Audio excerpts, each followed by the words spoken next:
Tudo seguia no ritmo que o mundo havia adotado como natural há tanto tempo que ninguém mais conseguia imaginar que esse ritmo tivesse fim. Jesus descreveu esse dia com uma precisão que incomoda justamente pela sua simplicidade. Ele disse que as pessoas estariam comendo e bebendo, casando e sendo dados em casamento, comprando e vendendo, plantando e edificando, como registrou Lucas no capítulo 17.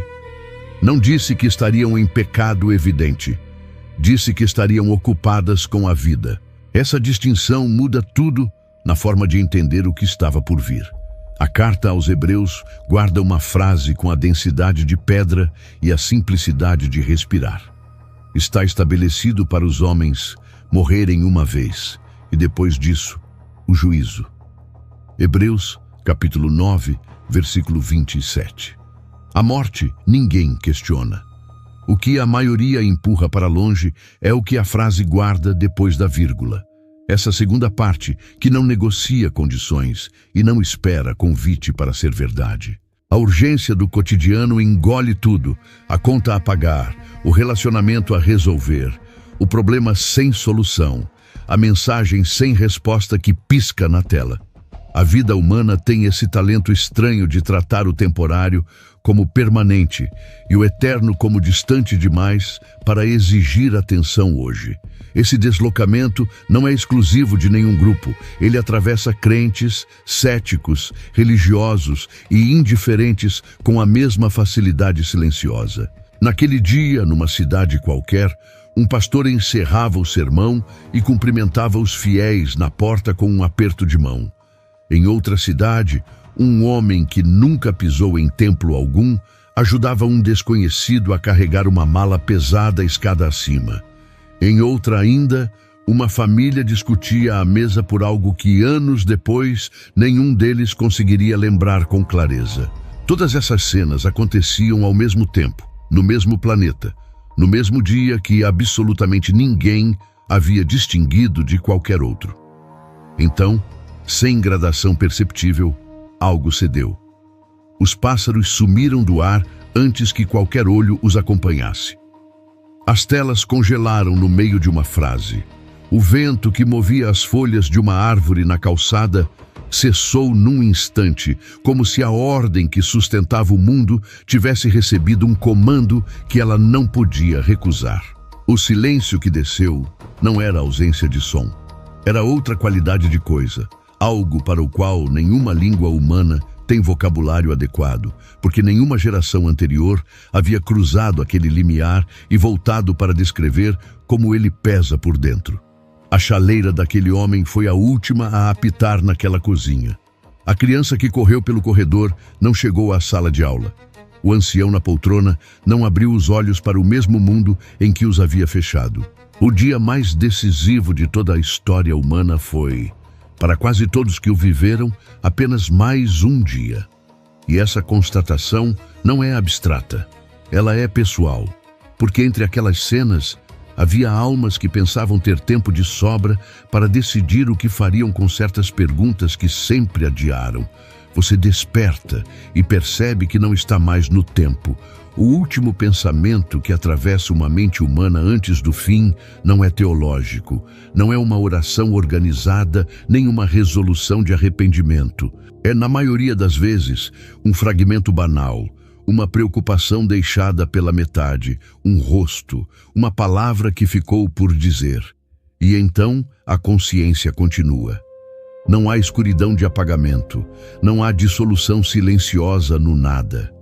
O que a Bíblia revela sobre o instante que segue a morte é perturbador, justamente por ser o oposto do que o senso comum esperaria. A percepção permanece intacta, talvez mais intacta do que jamais esteve enquanto o corpo ainda respirava. Há uma parábola que Jesus narrou sem introduzir como alegoria, sem avisar que era ficção. Ele a apresentou com nomes, com lugares, com detalhes que não servem a uma história inventada. 2 homens, um rico, habituado ao linho fino e aos banquetes diários, um mendigo chamado Lázaro, coberto de chagas, depositado todos os dias na porta daquele palácio como se fosse parte da paisagem. Ambos morreram, e nenhum dos dois desapareceu. Lázaro foi levado pelos anjos para junto de Abraão, num lugar de consolo que a tradição judaica conhecia como o seio de Abraão, uma dimensão de espera e paz para os que morriam na fé. O rico acordou em tormento, no Hades, e ali levantou os olhos. O detalhe importa, ele levantou os olhos. Tinha olhos para levantar. Tinha memória suficiente para reconhecer Abraão à distância. Tinha voz para gritar. Tinha sede. Tinha nome. Tinha história. Tinha os 5 irmãos vivos dos quais ele ainda se lembrava com clareza suficiente para pedir que alguém fosse avisá-los. A morte não apagou nada nele. Só removeu a possibilidade de mudar qualquer coisa. Lucas registrou o momento em que ele levantou os olhos, e estando em tormentos no Hades, levantou os olhos. Lucas, capítulo 16, versículo 23. Uma linha que desfaz séculos de conforto fácil sobre o que aguarda do outro lado. Não há sono inconsciente, não há espera anestesiada. A presença plena numa realidade radicalmente diferente de tudo que existia antes. O que separa esses dois destinos imediatos não era riqueza contra pobreza. A parábola não condena quem tem posses. O que o texto revela, com a precisão de quem conhece o interior humano melhor do que o próprio interior, é a direção do coração em vida. O rico não era mau por ser rico, era indiferente. E a indiferença cultivada ao longo de anos se tornou a textura permanente de sua eternidade. Do outro lado, Lázaro não foi recompensado pelo sofrimento que suportou. Foi recebido porque havia algo nele que reconhecia de onde vinha a dignidade que o mundo lhe negou. Ele carregava o nome de Deus como quem não tem mais nada, mas também não precisa de mais nada. Entre os dois havia um abismo. Abraão usou exatamente essa palavra quando o rico pediu que Lázaro cruzasse para aliviar o tormento com uma gota de água. Um grande abismo foi posto entre nós e vós, de sorte que os que quiserem passar daqui para vós não podem, nem os de lá passar para cá. A travessia que era possível em vida tornou-se impossível depois dela. Não por crueldade, mas porque a morte sela o que a vida construiu.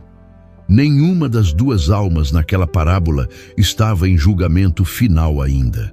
Esse é o detalhe que a maioria ignora ao ler essa história. O trono, os livros, a sentença definitiva, nada disso havia acontecido. Elas estavam em espera, cada uma no território que sua própria trajetória havia preparado, conscientes, lúcidas, aguardando algo maior que ainda não havia chegado. O Hades do Novo Testamento não é o inferno do julgamento final. É a antecâmara. É o lugar onde as almas aguardam o momento em que o tempo, que para elas já parou, alcançará a sua conclusão absoluta. E do lado do consolo, a espera também não é o destino final. É a proximidade com aquilo que está por vir numa plenitude ainda maior. Isso significa que entre o último suspiro e a sentença definitiva há um intervalo. A consciência está presente, a identidade está intacta, mas o tempo como ferramenta de escolha não existe mais. Só o peso daquilo que foi escolhido enquanto o tempo ainda corria. O rico da parábola pediu uma coisa antes de pedir pela sua própria situação. Pediu que alguém voltasse dos mortos para avisar seus irmãos. Abraão respondeu que eles tinham Moisés e os profetas, que se não os ouvissem, tampouco acreditariam ainda que alguém ressuscitasse dos mortos. Há uma ironia silenciosa nessa resposta que só se revela com o tempo. Alguém de fato ressuscitou dos mortos. E o mundo, em sua maioria, reagiu exatamente como Abraão antecipou. As almas em espera aguardam um evento que toda a criação sente como inevitável. Um momento que nenhum dos que já morreram poderá evitar, independentemente de onde a espera transcorre.